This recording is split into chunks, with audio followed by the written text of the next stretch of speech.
नमस्कार दोस्तों, आज मित्र ने पूछा है कि हमें फेफड़े का कैंसर है और वह दोबारा लौटा है और हमने उसमें कीमोथेरेपी ली है।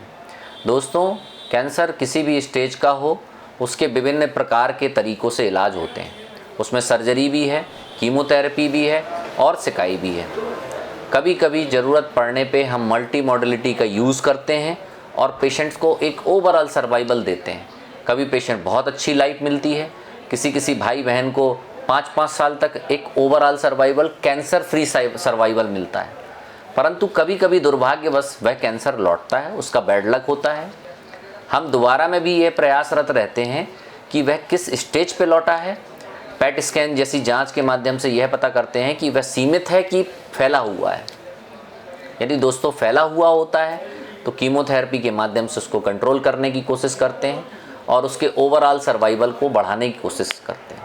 दोस्तों, आजकल टारगेट थेरेपी, इम्यूनोथेरेपी और हमारे मेडिकल ऑन्कोलॉजिस्ट बहुत सारी इसमें आगे बढ़कर काम कर रहे हैं। दोस्तों, हमें किसी भी स्टेज पे अपने पेशेंट को, उसकी फैमिली को मायूस नहीं करना होता है, परंतु उसकी फाइनेंशियल बजट के हिसाब से उसके इलाज में हर संभव मदद करनी होती है। दोस्तों, मैं अक्सर एक बात बोलता हूँ कि एक पेशेंट राह चलते हुए एक्सीडेंट होकर तुरंत मर जाता है, परंतु कैंसर एक ऐसी बीमारी होती है जिसमें हमारे बीच में हमारा पेशेंट रहता है, तो हमारा सिर्फ यह कर्तव्य बनता है कि वह बिना दर्द के खाते पीते और अपनी लाइफ को एंजॉय करता रहे। भविष्य में जब उसका बीमारी लौटती है तो ये ब्रेकिंग न्यूज़ देने में बड़ा कष्ट होता है, फिर भी उसे बताकर उसके इलाज में और भी चीज़ें करते हैं जिससे उसकी आयु और बढ़ा सकें। और यह मुहिम हम आप सब मिलकर करते हैं। दोस्तों, कभी घबराना नहीं है।